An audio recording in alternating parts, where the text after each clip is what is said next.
today's video, I'll share with you the one important trick every smart entrepreneur uses to build a successful company. If you're new here, consider subscribing so that you won't miss other interesting videos like this. Creating versus selling products. When it comes to entrepreneurship, most people I know focus on what to sell. I've been asked several times by people who want to start businesses, what business can I start?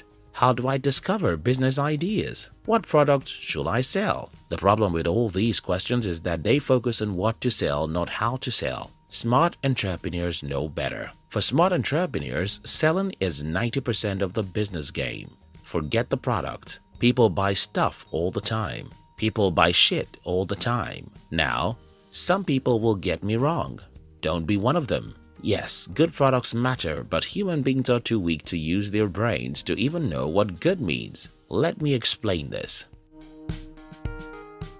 In several Coca-Cola versus Pepsi blind tests, Pepsi has been voted to be the best in the mouth. Now, I want to ask you, if most people vote for Pepsi as being the best, why do most people buy Coke? In fact, in the year 1980s, there was a man who wanted to die for Coca-Cola. He claimed to be a worshipper of Coca-Cola and nothing could separate him from Coca-Cola. But when a blind taste test was conducted for him, he chose Pepsi as being the best in his mouth. You get the point? Humans are emotional beings. We don't know what is good or bad except we rely on our emotions, which rarely help us. Knowing this fact is very crucial as an entrepreneur, or else you'll fail. Selling your product is more important than building the product.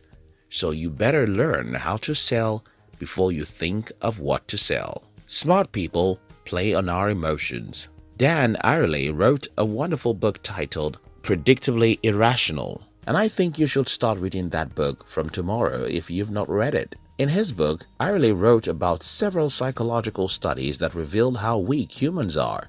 For instance, we tend to believe that if something is expensive, it's valuable. It's valuable. Since Apple phones are expensive, we think they must be the best phones in the world. This is not to say that Apple phones are not good, but are they as good as their price? Take for instance the primary reason why we buy a car is to move from point A to point B. A Toyota Corolla will move you from point A to point B, and you can get that for $20,000. But here's a car called Koenigsegg CCXR Trevita, which sells for a whopping $4.8 million.